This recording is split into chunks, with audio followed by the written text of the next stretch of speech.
Good afternoon, good evening, good morning, whatever the case may be, wherever you are in this bright, wonderful world we call home. This is Cross Examinations. I am your host, Mike S. Miller, and I am here to entertain and enlighten. I'm just here to to talk with a small fellowship of believers, of non-believers. If you have questions to encourage your faith, if you have questions to challenge mine, please go ahead and drop those in the comment section. Or if you're live here with us, hey, Sweetcast, how you doing? Brandon Fitz. Then bring them up in the chat, and we will go. So, thank you, Sweetcast, for congratulating me on the Ben Shapiro shout out. Hopefully more will come. Hopefully more will come. We shall see. Prayers to that regard would be groovy. Let me swing on over to yesterday's show and see if there were any mentions or questions that I should be addressing that I have not already. Please check your Facebook messages. I'm going to go ahead and, well, I don't know. Maybe it's got something to do with this now. So let me check my messages. Wait, who is this messaging me? Sorry, this Leo Convoy. Maybe he's talking about for Mike S. Miller art. Wrapped around your finger. Do you have to let it linger? I always thought that song sounded like they were talking about a fart. Aloha, you have in my ear at work. Thank you, Edwin Boyette, for being here, Poncho. Now that was epic, guy. And Liam waves at Edwin, not at me. Thanks a lot, Liam. What's up, Anubis? Okay, let me see if that has loaded yet.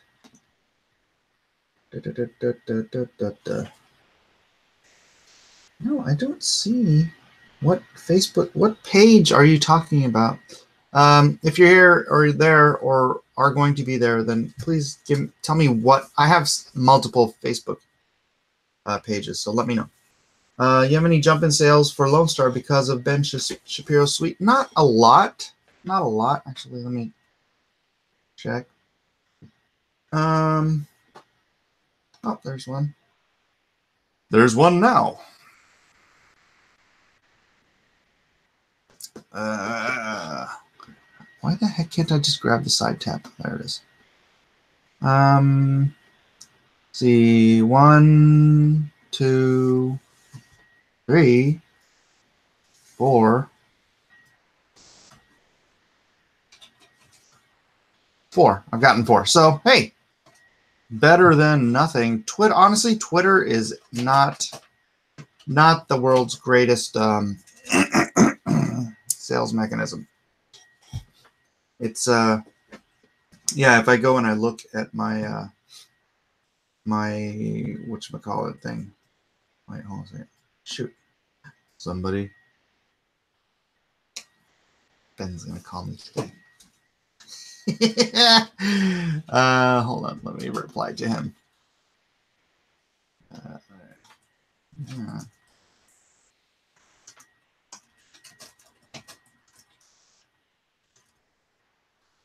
Actually, let me finish.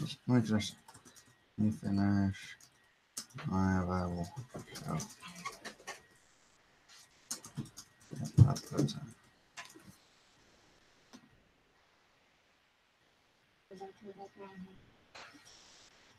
Oh, that Ben.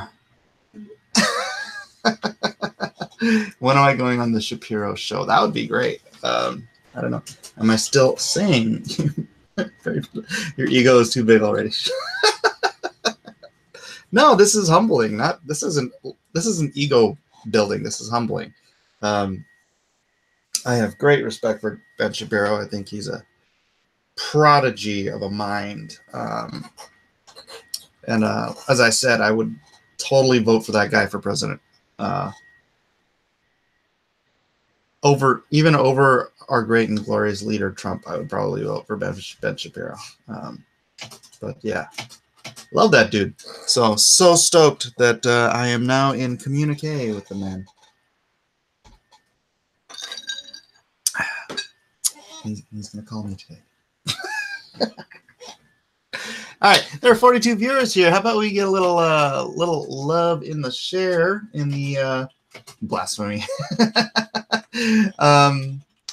Hit that like button, hit that share button, share it out. Oh, you know what? I haven't even done that, so why don't I not be a hypocrite and do that right now? Sharing out to the Facebook. Not that I mean, dude, Facebook, nobody sees your posts on Facebook. Breaking news on the lie, clickbait, of evolution. Come join us now. Alrighty, dighty. Alrighty, dighty.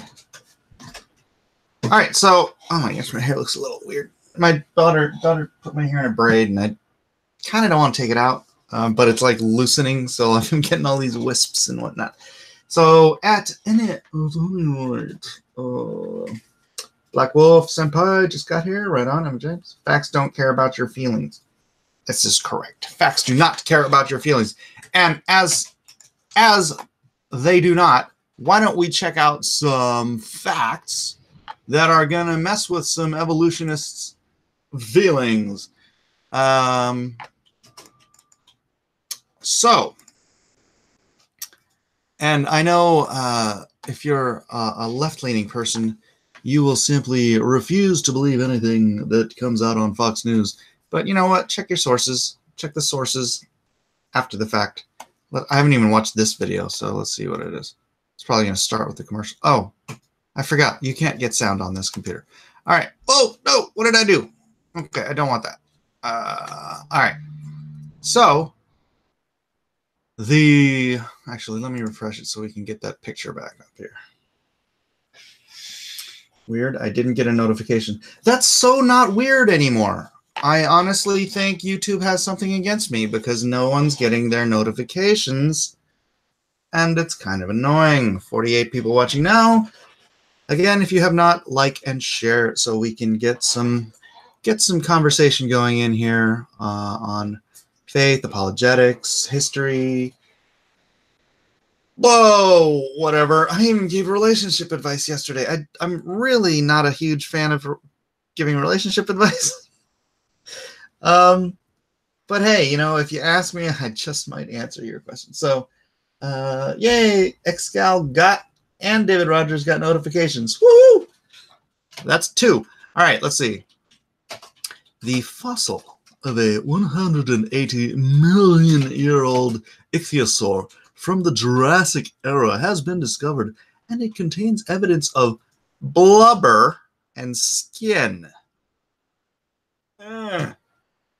Making the creature more similar to modern-day dolphins than previously thought. The team of researchers from North Carolina State University and Sweden's Lund University used molecular and microstructural analysis to determine that the creature, described by National Geographic as a sea monster, was likely warm-blooded and potentially could use its coloration to help it hide from predators. Now, before we go too far, I'm fairly certain that a fossil does not have blubber and skin. You can get a skin impression from a fossil, right? But you cannot get. Okay, actually, they've changed the rules since about I think it was around 25 years ago. The first discovery of soft tissue inside a T-Rex bone. Totally. Well, first of all, what it did was it blew the evolutionary timeline out of the water, because soft tissue cannot be millions of years old. Never mind 60 or 180 million years old. Soft tissue cannot exist that long. I mean, if you were to have been asked prior to the discovery of the soft tissue dinosaur in the dinosaur bones, no scientist on the face of the planet would have said that soft tissue could exist that was millions of years old. Point blank, unquestioned. But because they found, and now are founding quite commonly, soft tissue of dinosaurs, rather than recalibrate their thinking to say, well, wow, since this cannot be millions of years old, perhaps it may be possible that we have been wrong about the age of the dinosaurs. No. Rather than doing that, which would be the logical conclusion of reasoned minds, they double down on their dinosaurs have been extinct for tens of millions of years, hundreds of millions of years, and now they have to make just ridiculous excuses for why soft tissue can have existed for all that long. See, what happened was the first time they discovered this, it was a T-Rex bone. You can look up, the first article was in the Smithsonian magazine, and they found it, and the researcher that found it turns to her boss and says, is that what I think it is? When they're looking at red blood cells inside of a T-Rex quote unquote fossil. And the researcher's supervisor said, that is, now find a way to make sure that it isn't, essentially. So his gut reaction was to lie about it and to hide it and to pretend it didn't exist, because he understood at a freaking guttural level that evolution was just destroyed by the finding of soft tissue in that T-Rex. And since the finding of that T-Rex soft tissue, it has been fairly commonplace to find dinosaur soft tissue inside, just encased in the fossilized bones. So it's like, it's not stone all the way through. You crack it open. I mean, this isn't every case, but often they're finding that they crack open a dinosaur fossil and it's just encased in stone, and it's still a bone inside. And inside that bone is bone marrow and soft tissue and stuff. And so, but they double down. They cannot accept the facts in front of their face, and so therefore they just double down on the bullcrap that's hundreds of millions of years old and stuff. So on with the story. Ichthyosaurs are interesting because they have many traits in common with dolphins, but are not at all closely related to those sea-dwelling mammals, says research co-author Mary Schweitzer in a statement. We aren't exactly sure of their biology either. They have many features in common with living marine reptiles like sea turtles, but we know from the fossil record that they gave live birth, which is associated with warm-bloodedness. This study reveals some of those biological mysteries. Oh, and here's another one found in Kansas. Does this have anything to do? Like 85 million-year-old sea monster found in Kansas. Johann Lindgren, the lead author on the study, noted both the body outline and remnants of internal organs are clearly visible, and remarkably, the fossil is so well preserved that it is possible to observe individual cellular layers within its skin. The study has been published in the scientific journal Nature. In addition to blubber and skin. Why? I am doing post-examination. It's going to help you. Hello? Hello? Please speak quickly. I'm in the middle of a show. Yeah.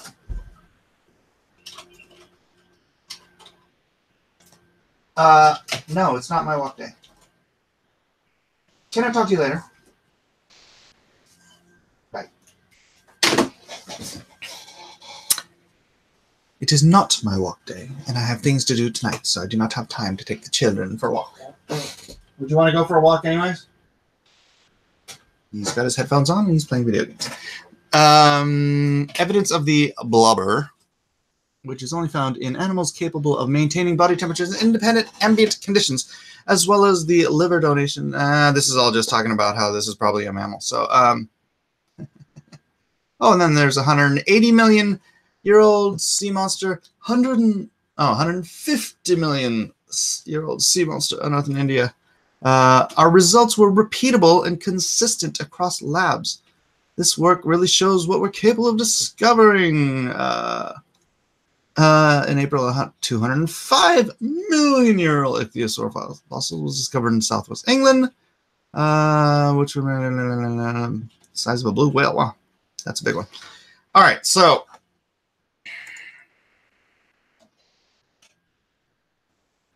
what are you going to do with that if you believe in evolution and you believe that dinosaurs died out hundreds of millions of years ago?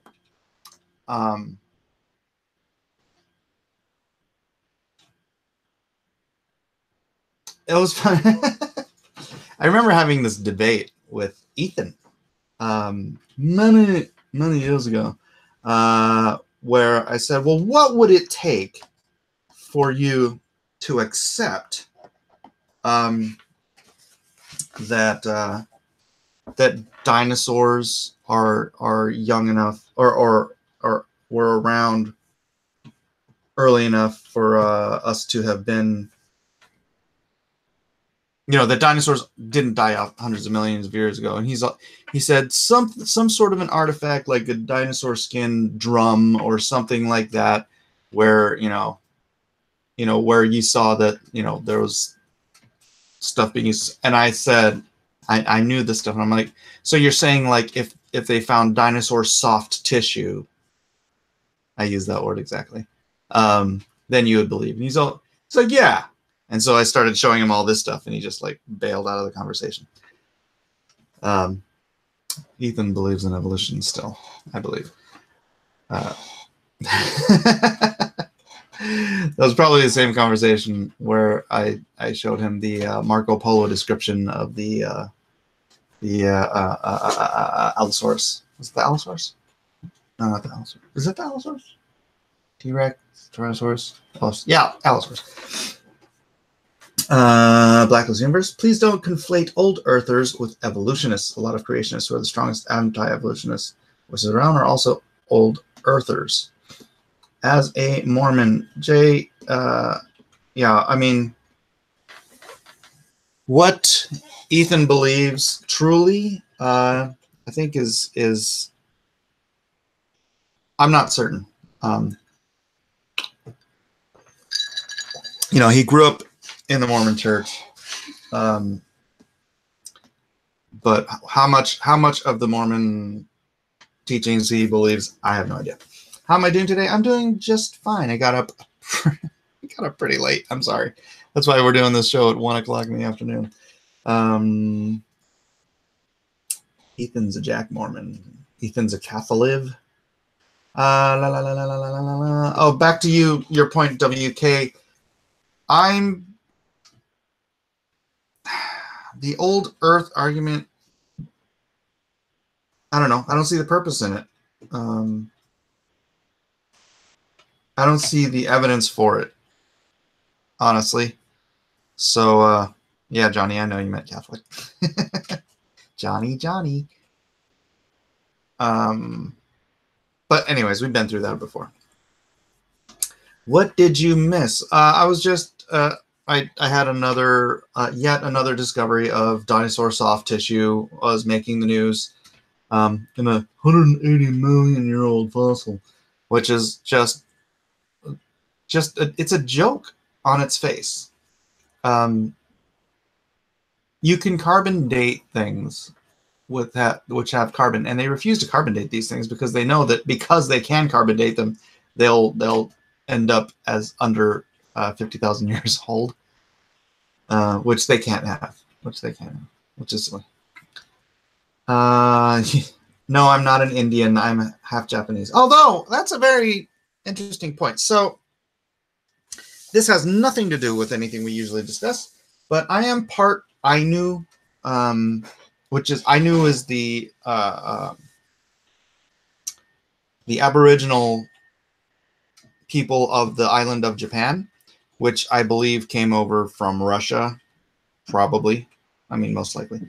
Well, Japanese, but the Japanese are actually Korean, right? The Japanese genetics came from Korea. Korea is like right here. Japan is right here. So the Koreans came up from the north end or the south end of the Japanese islands, and then from the north end, I think from Russia,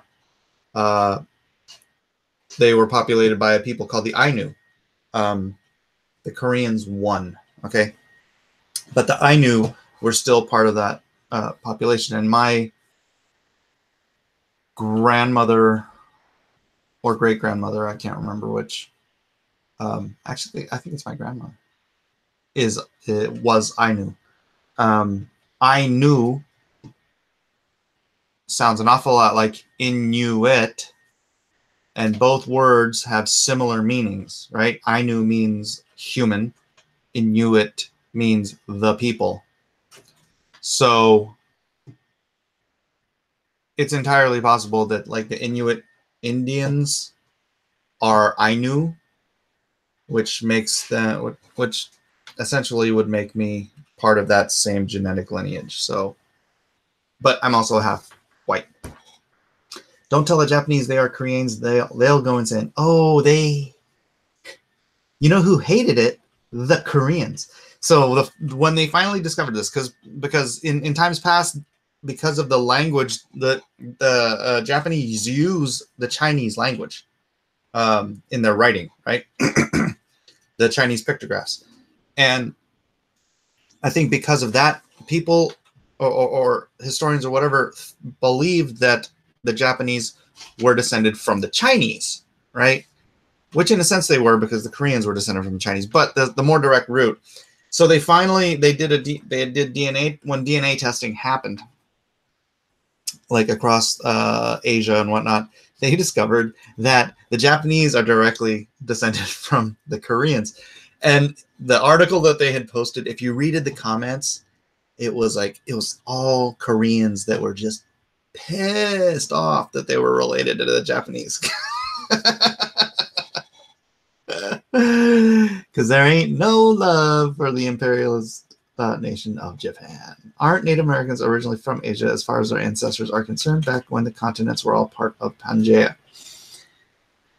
I think so. I'm not entirely sure how. Yeah, I mean, I don't know the exact timeline. So if it was all Pangaea, if the Earth was broken up in the days of Peleg, as the Bible seems to describe, I can't definitively say that that's 100% true, but it says the Earth was broken up in the days of Peleg, and prior to that, in Genesis, the Earth and the ocean are like singulars. So and it's a very specific language. So that means that the Earth was one landmass, and then the ocean was one sea, right? So, yeah, maybe. I don't know. Maybe it's very, very possible. Also, crossing the Bering Strait is another possibility. and then just keep going. But I mean, trip out on that, you still have similar or the same or at least sourced genetic lines ending up on islands in the middle of the ocean. So it's entirely possible, if you ask me, that whoever the hardy seafaring tribes that thought they could just traverse the ocean, and then they found Samoa, they found Tonga, they found Hawaii, they found, you know, wherever else, New Zealand.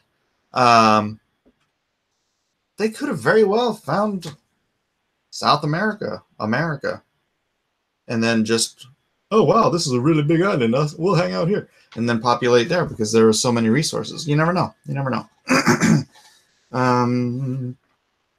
So it was kind of like quicksand. I don't know. It might have still just been very soft from the flood.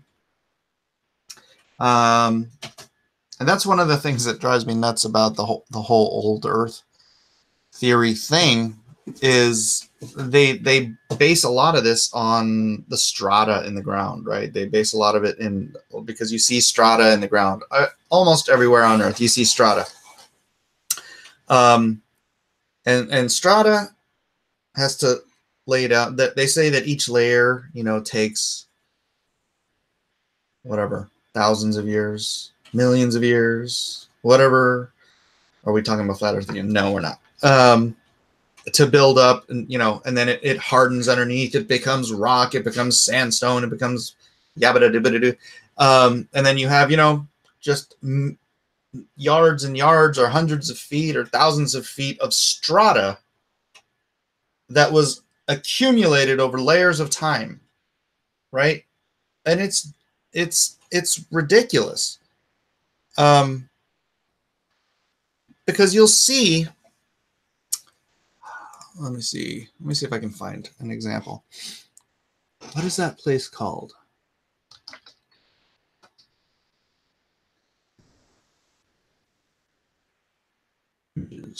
Images.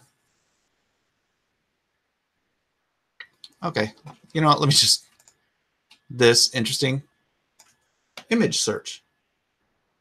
Screen share. So look at this. This is, what is this, from a freaking sketchbook? Curved strata. This is not a great example. This is a great example. Wow, curved strata, right? Curved strata. This zigzag strata. What the heck? Look at this curved strata. Now, curved strata. Curved strata. If a, look at how many examples of there. Look at this. Zoopy-doo. Now, some of these cases are more more obvious than others. But the simple fact of the matter is that if you have layers of millions of year old rock, which these layers have to have been to be stacked up this high, right? And then you have an event whereby that solid rock is collapsed. It doesn't curve, it crumbles. This is basic physics, right? You can't curve a solid rock. It breaks. It's brittle. It's got a breaking point. It is not freaking metal, right? The only way you can have curved strata such as this, which you are seeing all over the world, is if all that strata was soft at the same time. Get it? It had to be soft all at the same time. Every single layer had to be laid down quickly and remain soft long enough for whatever tectonic or you know, shifting weights or whatever crushed and curved and changed the shape of these layers of sediment happened before they solidified into rock. This is such simple common sense. It's it's crazy. It's crazy. I was driving through New Mexico once, and you know, New Mexico, it's like they cut through all of these little hills or whatever. They're strata points. They cut through them for the highway. So you're driving through New Mexico, and you're always like, I mean, this is everywhere. Excuse me, everywhere in America, right? You see strata when they cut through mountains and whatnot. Somewhere in New Mexico, there's this great spot. I wish somebody had taken a picture of it. There's a great spot where, let me see if maybe someone has a boulder in the strata.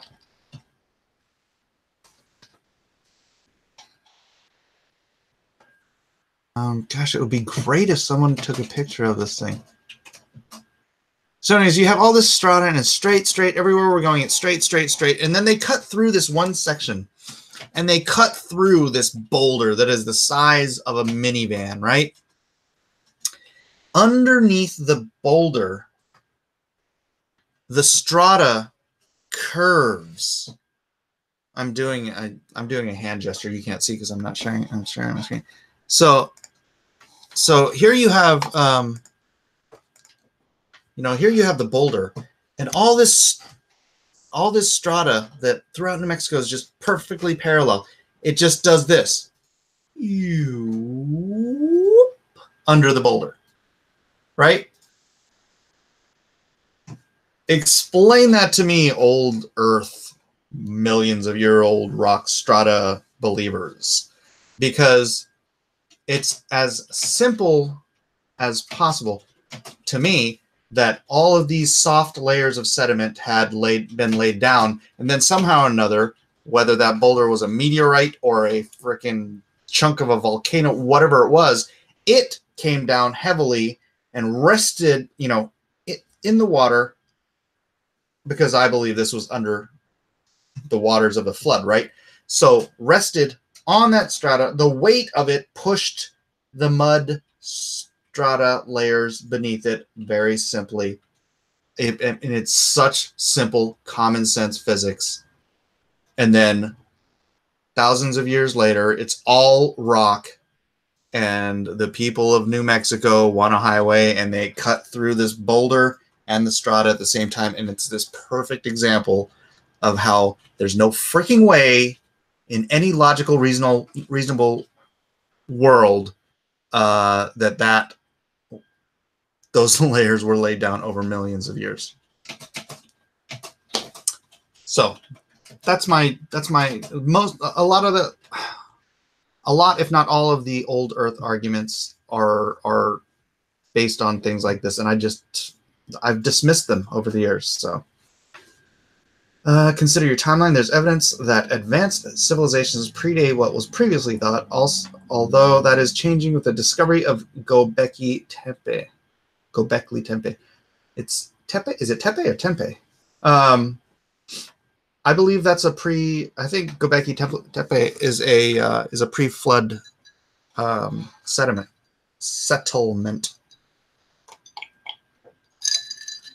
Because I've always, I always make the argument that, and I didn't come up with this argument, Dinesh D'Souza did, and then I went and Googled it, and it's absolutely true. There are no standing man-made structures older than about 4,000 or 5,000 years, right? No matter how they measure them, even carbon dating. Carbon dating, I think the oldest one ends up being 4,800 years old, right? The flood was supposed to be about 4,500 years ago. So give a little wiggle room, that still puts you at the same timeline. And mankind, from the evolutionist perspective, is 250,000 years old. And yet the oldest standing man-made structure is only 4,800 years old. there are discoveries of older civilizations, but they are not standing. They are not, in other words, I'm not saying there weren't civilizations prior to the flood. Everyone knows there were. But that's evidence that the flood wiped them all out, buried them. And yeah, we can dig them up and find them. That's awesome. But that doesn't change the biblical timeline. You thought Tepe was 12,000 years old, but how are they dating it, man? You know, all we know is it's not young enough to have survived the flood. So it was buried in the flood, as far as my understanding and timeline proves. Let's see if you can knock these pyramids over. The pyramids are younger than that. Pyramids are like 3,000 years old. Why would they lie about it? There's so many hours out into this theory. Lifetimes of you. Can anyone? I don't know what you're asking about.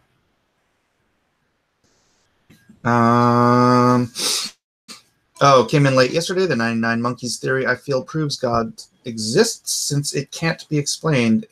I can name many examples of ideas occurring at the same time, different people.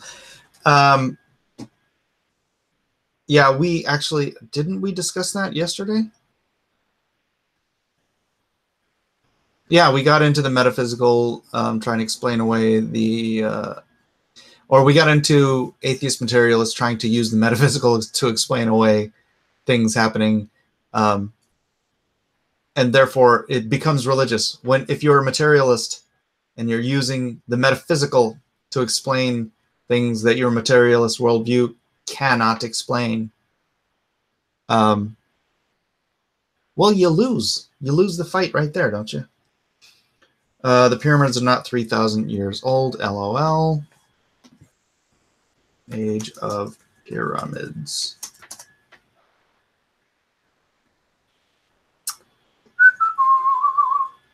(2575 to 2150 BC). Okay, 3,000 and change years old. Sorry.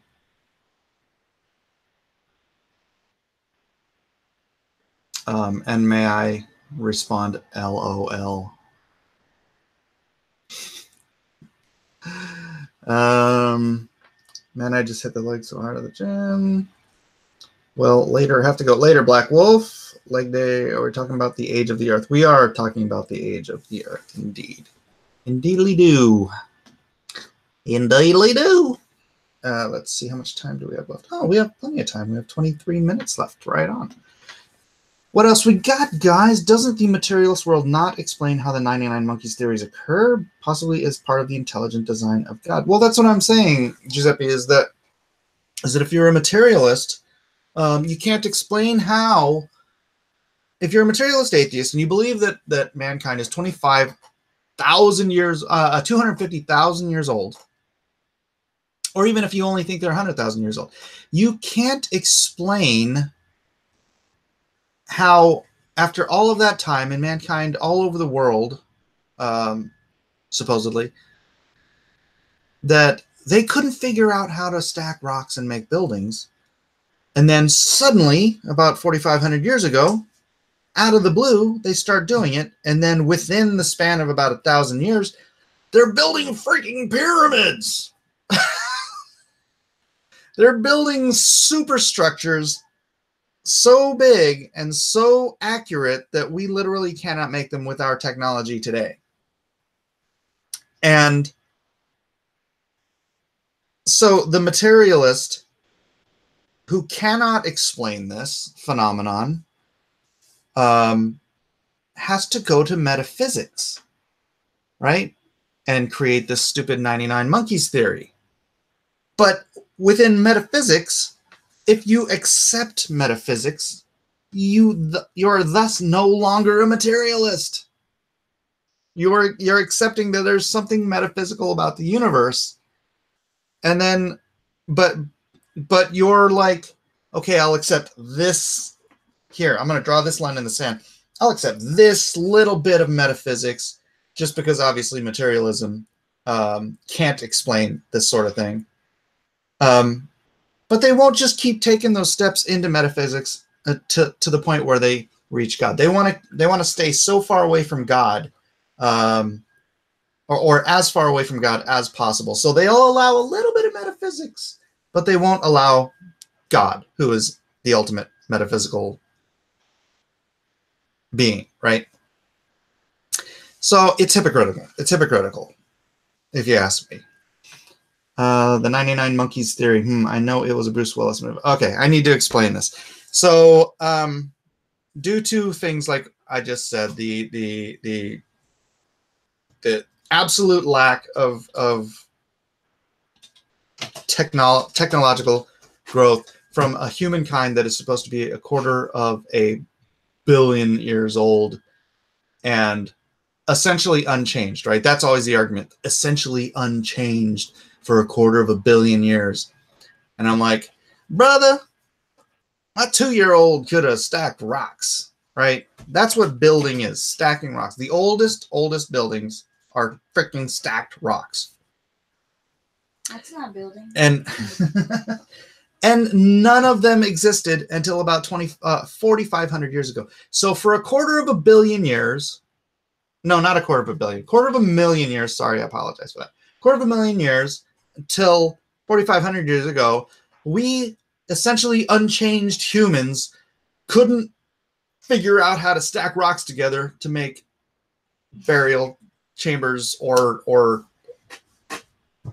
houses or anything. We couldn't figure it out because even though we're essentially unchanged, we are apparently freaking stupider than a 2-year-old. Retard. Retard. Retard alert. I just got demonetized. That's okay. I don't monetize cross examinations. So instead, they come up with this theory. It's called the 99 Monkeys theory, where the 99. So say you have 2 populations of monkeys on 2 different islands. And I apologize for anyone who's heard this before, but it's been asked, so not enough people know. 2 populations of monkeys on 2 different islands, and you start delivering them sweet potatoes on the beach, right? They start eating the sweet potatoes covered in sand. And they love the sweet potato, but they hate the sand. And then one of the monkeys on one of the islands figures out that if you take the sweet potato over to the water and you wash it in the ocean, you can get all the sand off of it, right? And then you're sitting there eating it. And then another monkey notices this first monkey is washing his things. And so he goes and he does it. And he's like, oh, man, I got sweet potatoes and I got no sand in my teeth. And then another one sees that, and they say there's a tipping point where on one island you have enough of the population figuring out that washing potatoes gets the sand off of them, that at some point there's a tipping point, and they call it the 99th monkey or the 100th monkey. That 100th monkey, their group knowledge will somehow magically transport itself to the next island, and those monkeys will start washing their potatoes in the sand. This is the stupidity of the excuse making that so-called scientists have to come up with to try to get around any kind of faith in a superior being, in God.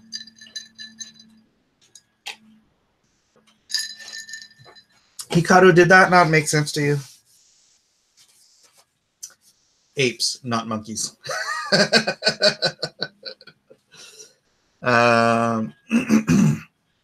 Then they started selling sweet potatoes that have been rinsed off in the ocean to other primates. After all, it was said and done. Wait for it. Monkey business.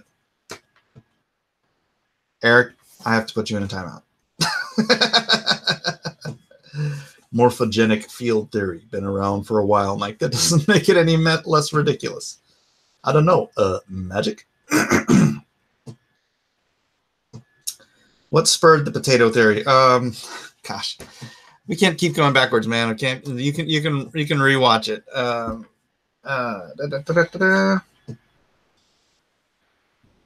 Let's see. Giuseppe says, I'm confused. As a Christian, I feel the 99 monkeys theory proves God's existence since science cannot explain why it occurs.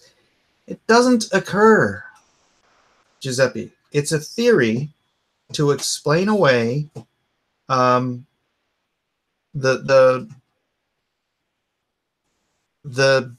biblical timeline.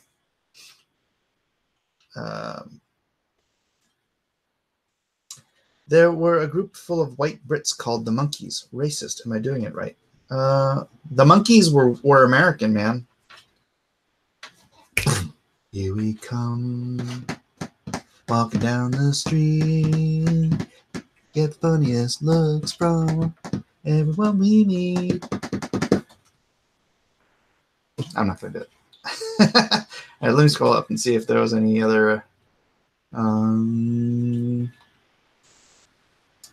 I'm a Christian, and wouldn't the suddenly building part possibly be part of God's design is what I mean. So you're a Christian, but you're trying to hold on to the old earth and the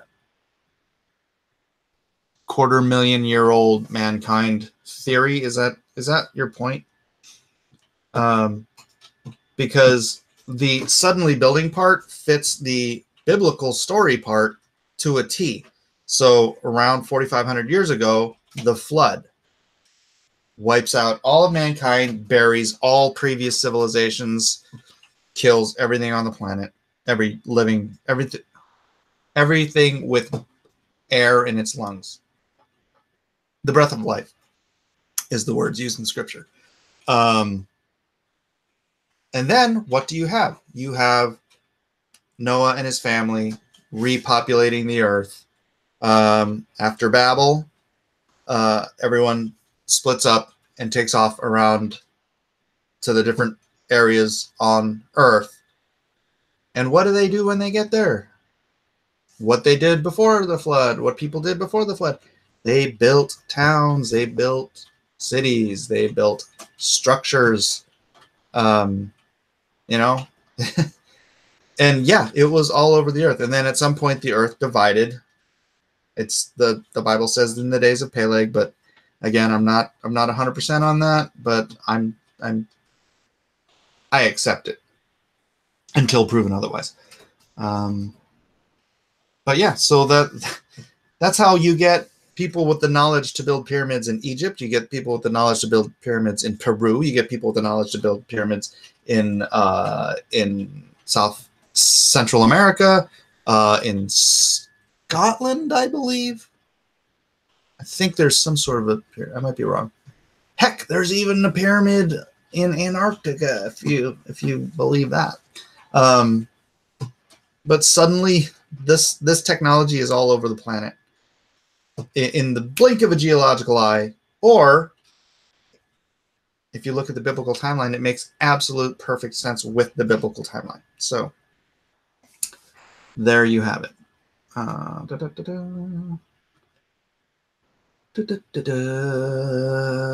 There is research that the Egyptian civilizations are not as expansive as once thought. The dynasties overlap, which means a shorter time frame.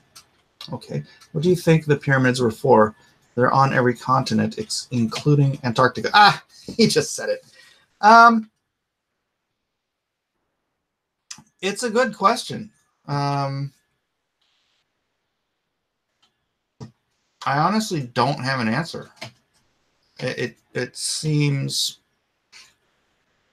just like forgotten knowledge, and then everything after that becomes conjecture and speculation, and which is fun. Which is fun. Eric, you're mean. Has anyone tried to carbon date RT Bear?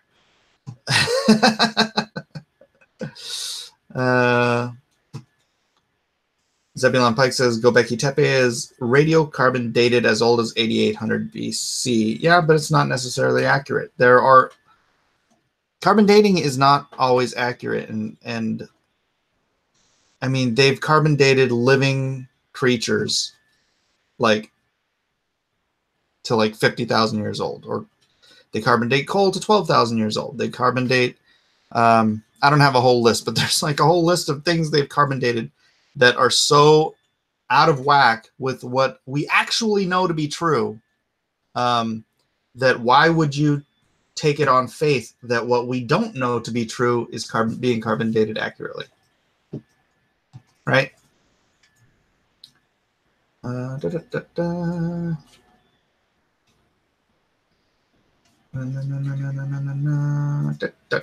Pyramids and structures were altars to connect back to the creator or replicate his power. I have no idea. Hikaru says radiocarbon dating is only accurate to about 50,000 years. Well, like I said, dude, they've carbon dated clams to being like actual living clams, or their shells rather, to like, 50,000 years. And yet you Google the age of pyramids and believe it. That's fair, GK. That is fair. Contamination can throw it off. Well, contamination can throw. Then you can't say that things are never contaminated. They carbon dated the Shroud of Turin and got a wrong reading for contamination, right? The pyramids were landing platforms. Beep, beep, boop, boop. Predator taught us to build pyramids to hunt xenomorphs. That's fair. That's as good a theory as any, actually. Right? I mean, you get to a point where all of these theories are essentially nothing more than science fiction.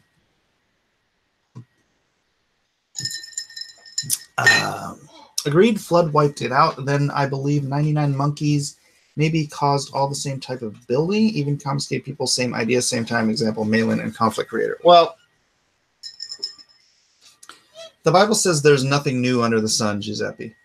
So when you have two creators coming up with similar story ideas, I mean, every story on Earth has been done. You just have nuance and massage and combination, and those combinations come up. Heck, both Nasser and I have characters called Hourglass. Of course, mine is a girl because Hourglass makes you think of an hourglass figure, and his is a guy because Nasser, his brain doesn't work right.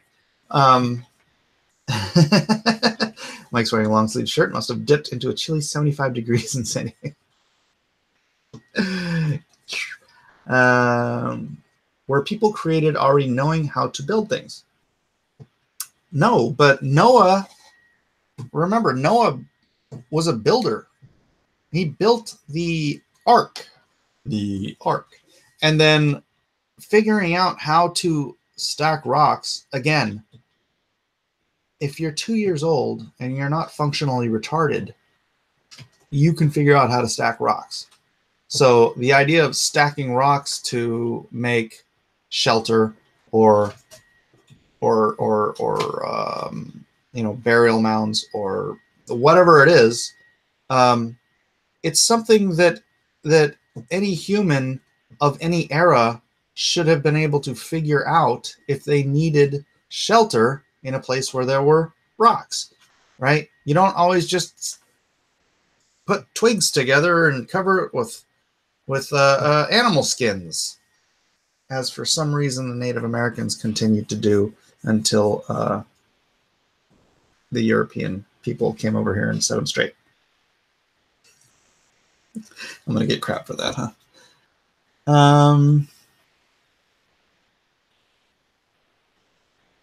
All right, here is a list I found of things occurring same time, same thing. All right, I'm not going to read that right now, Giuseppe. Do you believe the Egyptians had knowledge to manipulate matter that we don't today, possibly tapping into the occult? Thoughts? I believe they had a technology that we don't have. And this kind of gets a little tinfoil, but there are carvings or hieroglyphs of like the builders holding like cone-shaped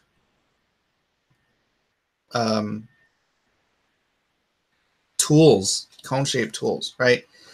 And the dude who built the Coral Castle in Florida, who claimed that he had discovered the secret of how the Egyptians built the pyramids, was seen by a couple of kids using cone-shaped tools to freaking, and don't ask me this, I'm just giving you what was reported, to elevate or levitate, to actually levitate these 3-4 ton stones by himself.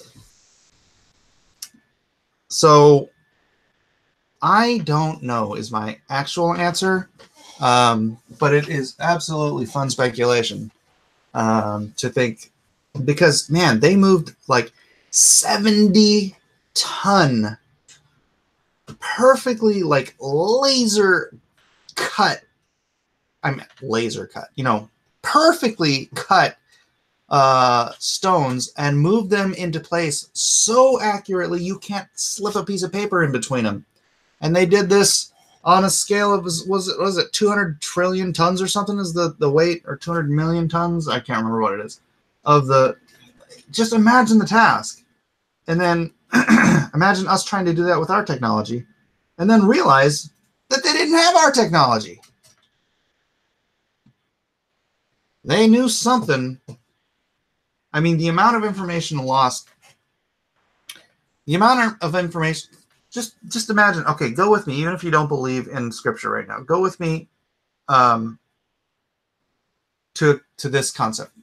So Adam is created in the image and likeness of God. He has perfect DNA, which means he had the best mind in the history of mankind, right? He had a mind created in God's image,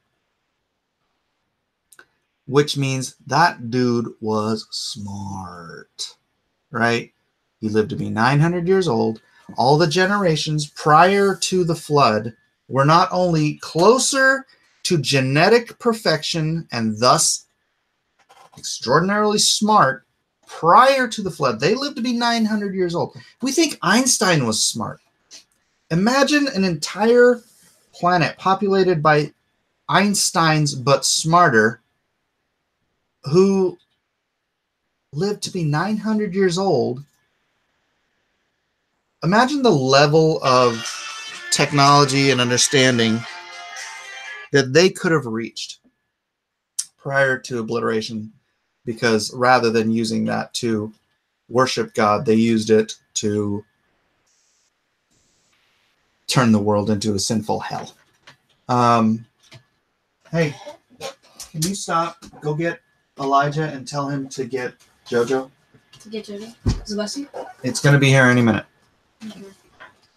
Okay, now go with me on that thought line.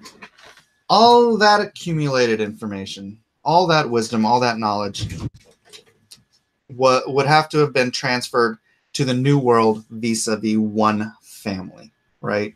Noah and his children.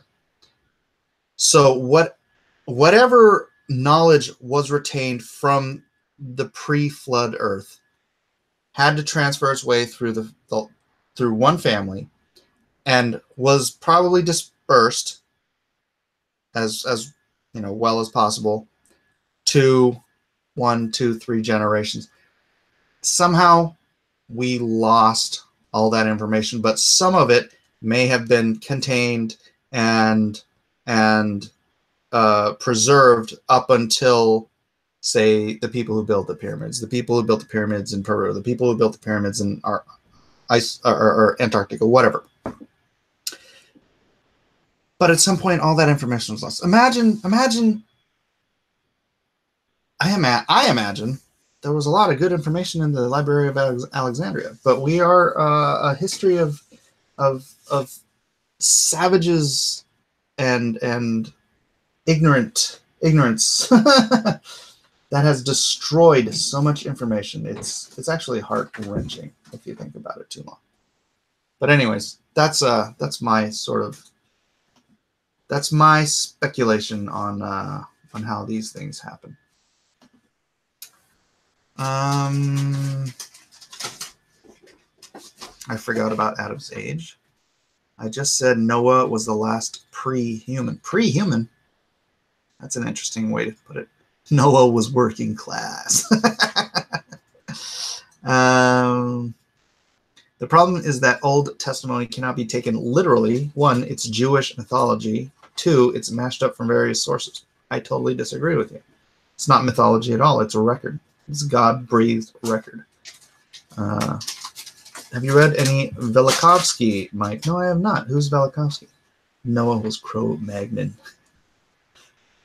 This is new to me. Pyramids on Antarctica. Yeah, look it up. Look it up. Einstein developed nothing. He ripped it off already existing work, almost word for word, and math for math. He copied EMC squared from Poincare. That is the first I've ever heard of that. Is this kind of like people trying to say Shakespeare wasn't real either? Or Shakespeare stole all of his writing? How are your teeth so white? They're not. They're like yellow. It's probably just a contrast thing. So anyways, man, this has been a really, really fun show. Glad you guys have been here. It's been an hour already, so I'm sorry, but I got to wrap this up. Thanks, everybody, for being here. Again, please do like and share and subscribe. And if you know somebody that would be interested in this sort of content, I mean, man, we're here every day, right? And we're here and we're building up this fellowship. We're building up this family of believers and non-believers alike. We're here to spend time with each other, to sharpen each other's wits and grow in our knowledge and understanding, and hopefully in our faith. So thanks everyone for being here. Love you. God bless. Be good. Be good to one another, and focus your faith.